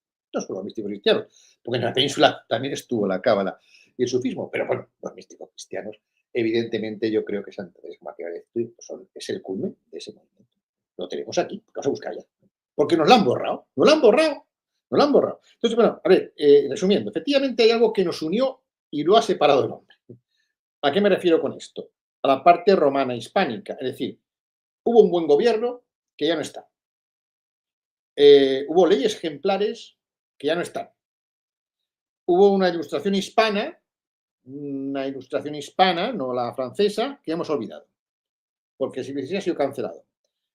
Tuvimos el dominio de la ciencia, de la tecnología, en infraestructuras, en la navegación, en el conocimiento de los astros, lo hemos olvidado, hemos perdido, estamos perdiendo las carreras, están ahí, pero... Y tuvimos la economía más próspera, solidaria y global de la Tierra, con una unión económica y monetaria real, con el Real de A8, con leyes comunes y con una solidaridad entre virreinatos a través de los fondos situados. Eso lo hemos perdido, la unidad política. Pero tenemos algo que... Y hasta la lengua, Alberto, perdona que te interrumpa, y hasta la lengua. Paso a la otra parte, ahora vengo a la lengua, que es la parte sacra y romana. Bueno, esta parte todavía la tenemos, no en su plenitud, es verdad, porque nos han atacado por todas partes, pero todavía hay una lengua global común, mayoritaria, que es el español, todavía tenemos el mestizaje, todavía tenemos la religión católica mayoritaria en nuestra zona. Nos lo quisieron quitar la lengua, efectivamente, ¿sabes? Que hubo proyectos de poner el inglés, el francés, porque el español parecía que molestaba. Es curioso, ¿no? Cuando los separatistas hablan de que ellos no hablan español, ¿no? Siempre hablan español, sí, todo el mundo, ¿no? Pero bueno, es que yo digo, no, si el catalán, el vasco, el náhuatl, el quechua, la aymara, son lenguas muy respetables, pero tienen una característica, son lenguas regionales. Pero todas estas personas comparten una lengua global que en su día fue el latín. Es decir, nosotros, cuando el castellano era lengua regional, pues hablábamos latín en la universidad y para entendernos con otros. Es decir, la lengua global era el latín. Cuando dejamos de hablar latín es porque el castellano se convirtió en español y entonces sustituyó al latín como lengua global y por lo tanto de la universidad, que es universal. No tiene sentido, y esto es un tema que muy polémico, estudiar lo universal con lenguas regionales. Muy respetables, pero en su ámbito, ¿no? Pero bueno, esto no se entiende. No se entiende también porque creo que hay intereses oscuros muy profundos. Es decir, hay el último discurso de Mitterrand en el Parlamento Europeo se metió con el nacionalismo, pero sobre todo se metió con la globalización por un motivo, porque la globalización podía poner en peligro al francés. Dice, él no le importaba, lo decía así, que desapareciera el flamenco y estos idiomas, pero el francés. Y claro, hablaba, es que los únicos idiomas que pueden sobrevivir con la globalización pues sean el inglés, el español, el árabe y el chino. Claro, ese es el gran problema para algunas potencias. ¿Y qué hacen esas potencias? A través de los tontos útiles, de los hispanobobos, pues intentan acabar con el español. Y los hispanobobos colaboran ingenuamente en esa tarea que les perjudica a su lengua común. Fíjate, por ejemplo, cuando Piqué, que no es sospechoso de ser españolista y nada por el estilo, cuando monta este negocio que monta con otros youtubers y tal, ¿no? Del fútbol, lo hace en Barcelona y dice a todos los empleados, prohibido hablar catalán. ¿Por qué? Porque su mercado son 500 millones, no es tonto, no es tonto. Claro, yo cuando discuto a veces con algún nacionalista, siempre dije, odia a España, bueno, ya tú te odias a ti mismo, pues tu problema. Pero yo digo, bueno, tú eres padre, ¿vale? ¿Tú quieres a tu hijo privarle del derecho, del privilegio a tener como lengua materna la segunda lengua más hablada del mundo? Tú eres un mal padre, tú eres un mal padre. Es que han tenido mala suerte, porque no hablamos danés. Hablamos la segunda lengua más importante del mundo. Bueno, eso nos une todavía. ¿Qué hay que hacer con todo esto? Pues defenderlo. Lo que nos une todavía, defenderlo. Y lo que nos unió, recuperarlo. Recuperarlo, hombre, adaptándolo a la vida de hoy. En un nuevo proyecto que puede ser la comunidad hispánica, cambiando paradigmas, por ejemplo. Yo en mi libro defiendo que Cortés es un paradigma mucho más potente que Simón Bolívar. Simón Bolívar fracasó, Cortés venció. Simón Bolívar fue dominado por los mismos masones que él era masón, pero fue dominado por los masones. Él acabó prohibiendo la masonería. No sé si sabes que fue un decreto final que acabó con él, claro. Cuando no le dejaban hacer la Gran Colombia, claro, se dio cuenta que había sido utilizado. O sea, un tipo que ha fracasado, que aparte que era asesino y demás. ¿Por qué hacen de él un modelo teniendo a Cortés, que era sí un estratega, sí un emprendedor, sí un tipo con una mente, las cartas de nación establece un modelo político muy moderno, es donde fundamenta que el virreinato de Nueva España es tan virreinato como el de Nápoles o como el de tal, ¿no? Porque éramos parte de una misma familia, ¿no? Entonces esto hay que recuperarlo. Yo hablo ahí de un decálogo, de pasar a la acción, de ya no quedarnos en las... Está bien la historia, yo sigo trabajando en la historia, pero ha llegado el momento de pasar a la acción. La historia te puede llevar a un momento de indignación, de decir, de despertar. Esto es como una conversión religiosa, ¿verdad? Cuando te das cuenta, la leyenda negra es como una conversión religiosa, que además están muy unidas, porque de alguna manera una acaba con otra cosa hablando el mismo lenguaje, ¿no? Pero el despertar está bien, te das cuenta que te han engañado, esta es la primera fase, la indignación, pero luego, si te quedas en la queja, pues no vas a ningún sitio, ¿no? Hay que pasar a la acción. Y yo propongo una serie de medidas que sigo trabajando en ellas, te puedo decir alguna así más anecdótica, pero que bueno, voy a dar 3 medidas de las que últimamente defiendo. Una, no podemos seguir sometidos al ridículo de optar al Oscar a la mejor película extranjera como el mejor premio del cine hispano. Sí, sí, somos 500 millones de espectadores. Nos merecemos unos Oscars hispanos. Están los premios platino, pero no tienen la referencia. Y además, esto es importante porque los Oscar, a los que la gente se despierta a las 5 de la mañana para ver una ceremonia donde un tipo pega a otro y tal, no premian calidad, premian relato. Premian relato. Te pongo el ejemplo de Oppenheimer versus La Sociedad de la Nieve. Premian relato, además, compitiendo deslealmente. Porque, claro, los norteamericanos siempre sus producciones van a ser 3 veces más de dinero que el resto. Esto es como la Liga Española. Todos competimos, pero saben que van a ganar la Liga antes de empezar, ¿no? Claro, si tú pagas 200 millones por una película y el otro paga 50, pues ya no estamos compitiendo en el mismo nivel. Pero es que luego, además, premian el relato. Oppenheimer fue la gran ganadora del premio del Oscar el año pasado y competía como mejor película extranjera Sociedad de Nieve, que no sé si has visto, pero es sobre estos uruguayos que sobrevivieron en los Andes. Una obra impresionante de cómo sobrevivir, por cierto, también con la fe, estaba muy presente, en unas condiciones que nadie más ha pasado en la historia. O sea, esos son los continuadores del Cano y el color, ¿no? Bueno, eso había que borrarlo, no se le premió. Una gran película con mucho menos medio. Se premió a Oppenheimer, ¿por qué? Porque se quería premiar al hombre que inventó la bomba que un día nos va a matar a todos para decir, no, mira, era un tío muy bajo, en el fondo era un tío muy bajo.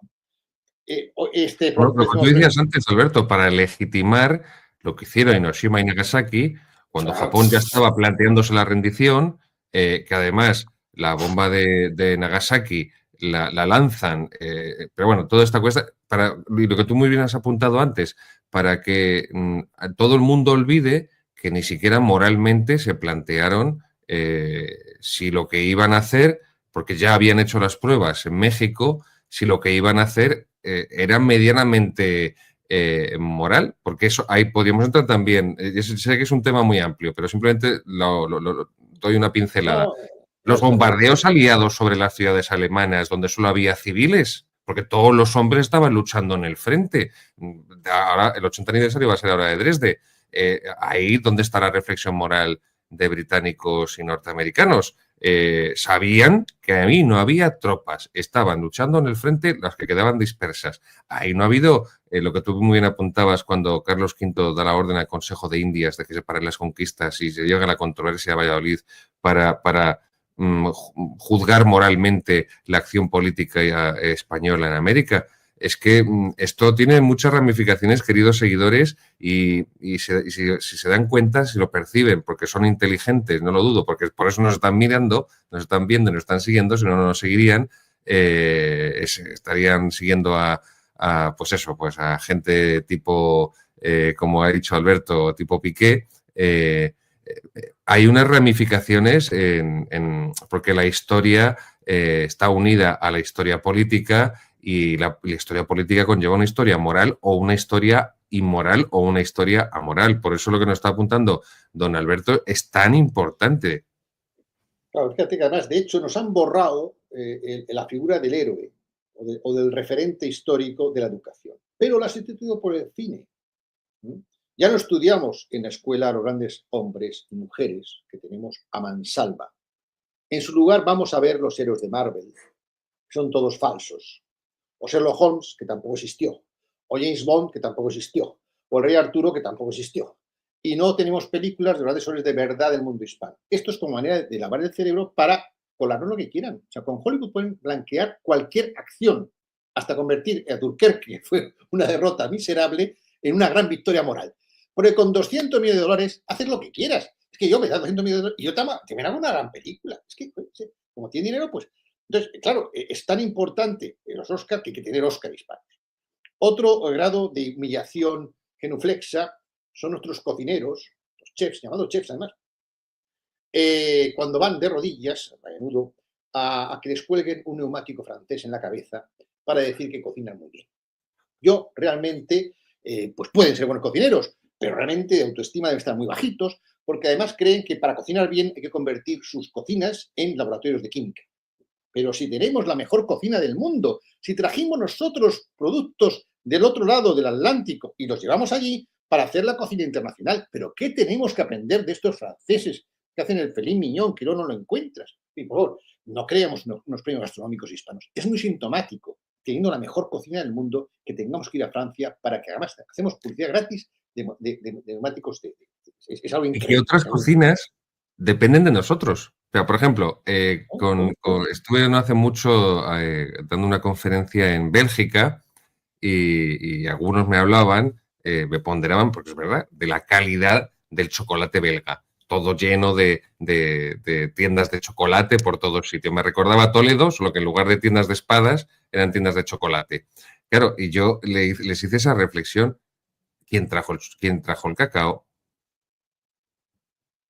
Y se quedaron, claro, es como si, es lo de San Pablo en Damasco, se cayeron del caballo. Ostras, pero es verdad, ¿qué haríamos nosotros sin el cacao? No habría chocolate, entonces el chocolate belga no existiría. Pues esto lo hicieron los españoles, o sea que no solamente, queridos seguidores, lo que dice Alberto de la cocina española, ampliándola a toda la cocina hispánica, de tantos platos sabrosísimos que hay en Hispanoamérica y con esa variedad. variados sin necesidad de utilizar el soplete, por favor, por Dios.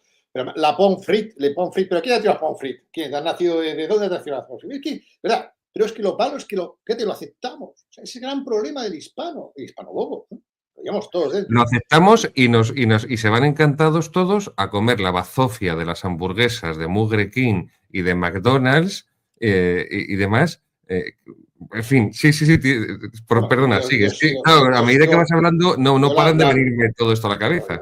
Una tortilla de patata bien hecha, sí. El soufflé ese que te dan, pues le dan 5 estrellas, me da igual. No es lo mismo.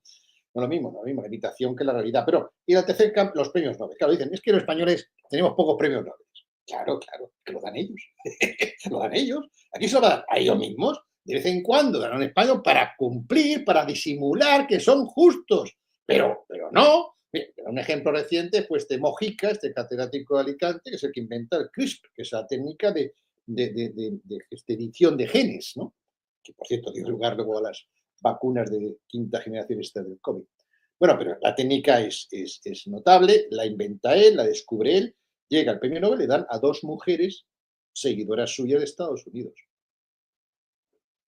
Bueno, esto es grave, ¿no? Pero lo más grave es que luego llegan las princesas de Asturias con un jurado hecho de gente muy guay, que se quiere mucho a sí mismo, y dan el premio Príncipe de Asturias de las Ciencias a las mismas 2 mujeres. O sea, es como dar el premio Cervantes a Shakespeare. Joder, es que somos imbéciles, ¿sabes? Es que no se puede más, no se puede más. Yo no digo esto, que la Casa Real tiene una gente muy preparada, pero con amigos muy peligrosos, muy peligrosos. Entonces, yo tengo 3 ejemplos, tengo muchos más, y con pocas medidas, sin contar con la clase política que evidentemente no defiende los intereses, sino los de nuestros amos, pues se puede cambiar esto. Y además, aunque no lo cambiemos, lo vamos a pasar un poquito bien. Eso espero.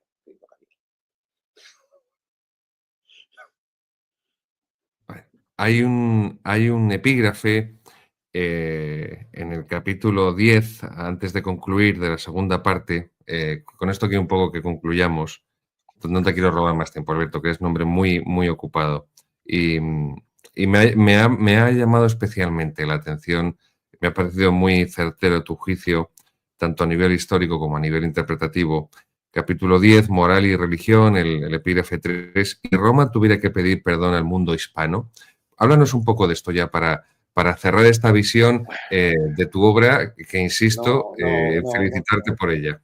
No quiero que te cierren el canal, pero a No, ver, tranquilo, tranquilo. Sí. Como le dijo Calvo Sotelo a la no, pasionaria, anchas espaldas tengo. Se acabó luego con un tiro en la cabeza, pero no mira, te preocupes que estoy blindado.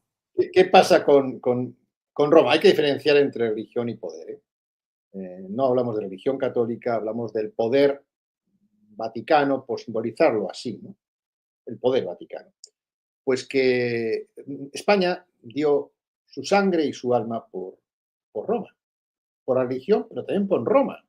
No creamos una religión nacional. Podíamos haberlo hecho como otros, ¿no? Fíjate, los americanos, y tienen a la reina, al rey de jefe y el otro. Nosotros nos sometimos a la religión de Roma y dimos nuestra sangre y pusimos, y gracias a ello, la religión de Roma, pues es una religión enormemente importante. Si Carlos V se hubiera hecho protestante, si Felipe II no hubiera ido a combatir a Lepanto, en fin, tantas cosas que Roma nos debe.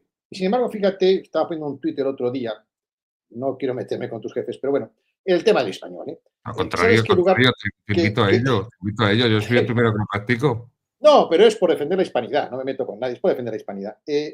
Porque, a ver, el otro día me comenta una persona que viene de Roma, oye, todo muy bonito y tal, pero está un acto oficial en el Vaticano y me ha asombrado que el español sea el quinto idioma. Yo no lo sabía. Y entonces investigamos con, ¿sabes? Gloria Lago, el Lago español, efectivamente, el orden del Vaticano a otros oficiales es italiano, bueno, francés, inglés, alemán, español y portugués. ¿Cuál es el criterio? El número de católicos no, porque el número de católicos, la lengua que es español. Y luego el tagalo, sería el portugués y luego creo que el tagalo. No, bueno, pero ¿por qué esto? ¿Por qué? ¿Cuántos papas españoles ha habido? Pregunta que lanzo. En fin, que España, Roma, no apaga traidores, salvo cuando se meten con España. Esa es mi tesis, ¿no? Y la prueba es que ha sido siempre muy francófila el Vaticano. Es decir, ha sido muy adoradora de Francia cuando Francia es una potencia católica de esa manera, es decir, de esa manera, que quieren llevarse el Papa Aviñón, que lo quieren manipular todo, que quieren controlar la Iglesia. Los reyes españoles dedicaban la mitad de su tiempo a tener que negociar con el Vaticano todo lo que hacían, ¿no?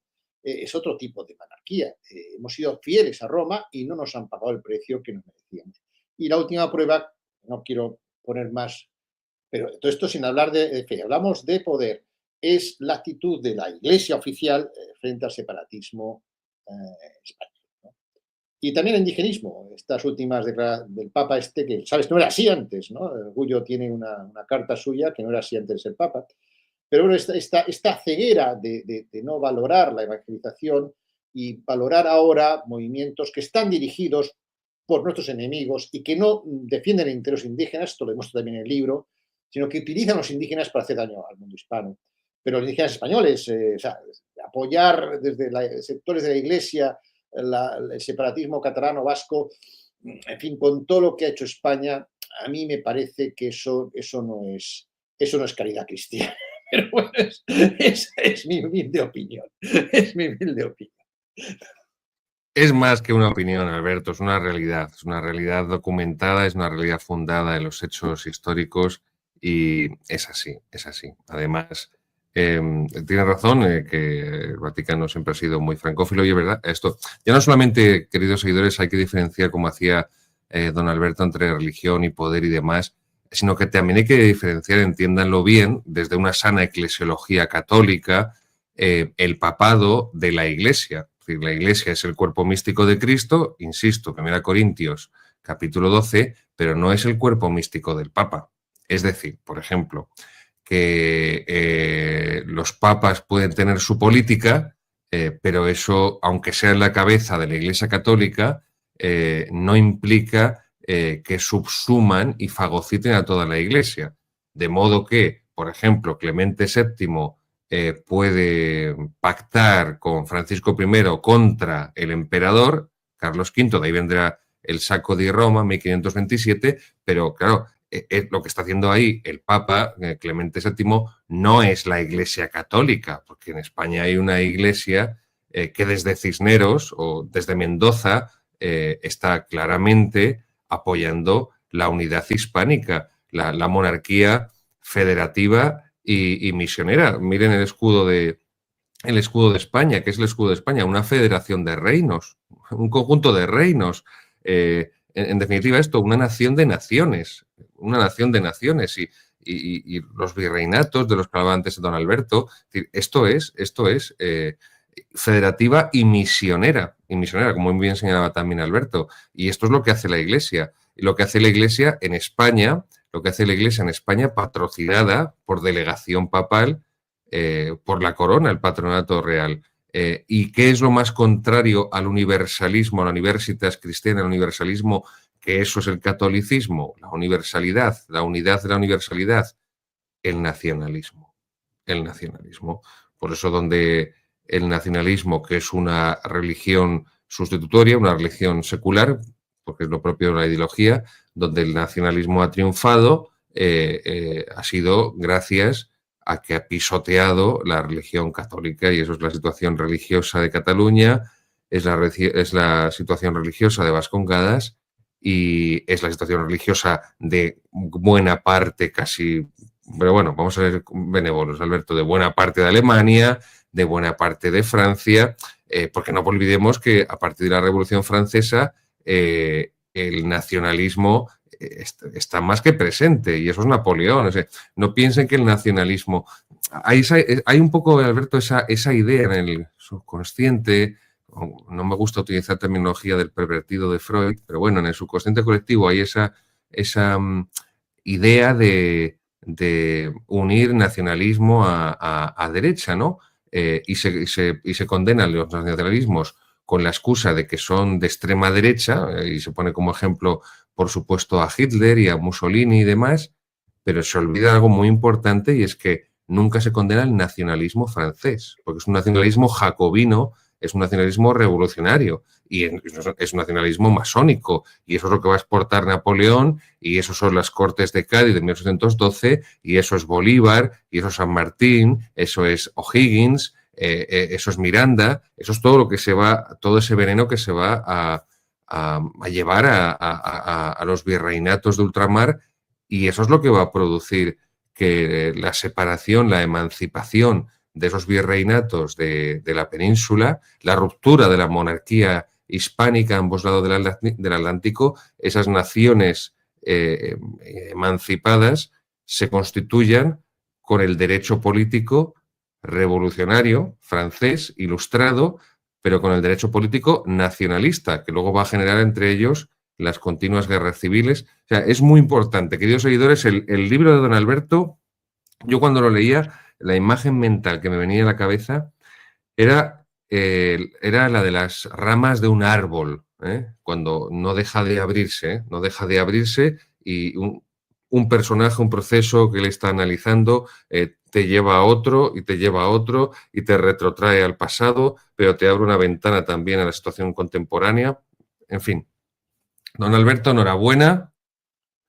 Siga trabajando, sigue escribiendo, por favor, sigue publicando. Y como te insistía, esta es tu casa, aquí te esperaremos siempre para poder compartir contigo y para poder aprender de ti, pues todo el trabajo y la labor de divulgación tan grande que estás haciendo y tan meritoria.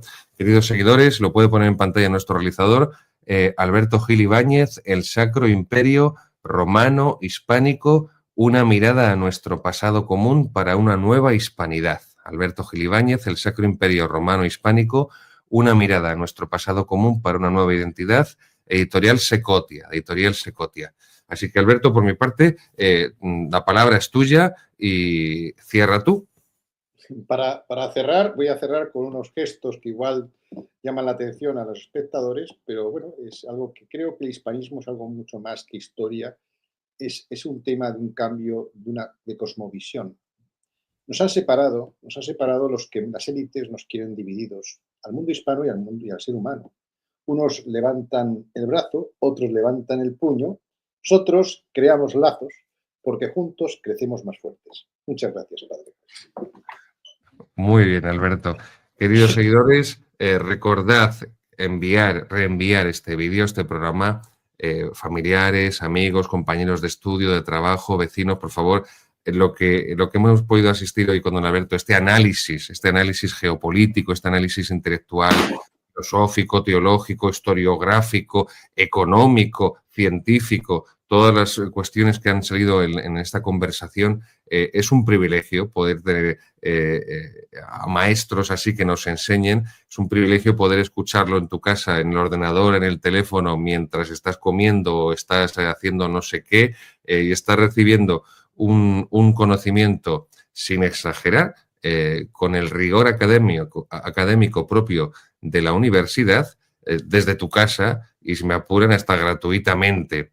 Así que no se olviden de suscribirse al canal, nuestro canal de Tectón, no se olviden de, como somos hispanos, dejarse de chorradas gringas del like. Aquí es Plachet me, me gusta, Plachet me. Por cierto, se hablaba español, como bien decía don Alberto, el español se hablaba como idioma derivado del latín, lengua romance, en Aragón y en Cataluña antes que en Toledo. Antes que en Toledo. Esto para nuestros seguidores en Cataluña es muy importante. Y en Baskonia o en las provincias vascongadas era exactamente lo mismo porque era en el puerto de Castilla. Yo una vez, Alberto, en el santuario de Loyola de San Ignacio, casi me pego, y no es hipérbole andaluza, casi me pego con un jesuita etarra. No nos pegamos porque el jesuita etarra tenía ya una edad bíblica, saltaba de los 80 y muchos, y yo era más jovencito, no tenía el pelo blanco, y por respeto a la edad no nos pegamos.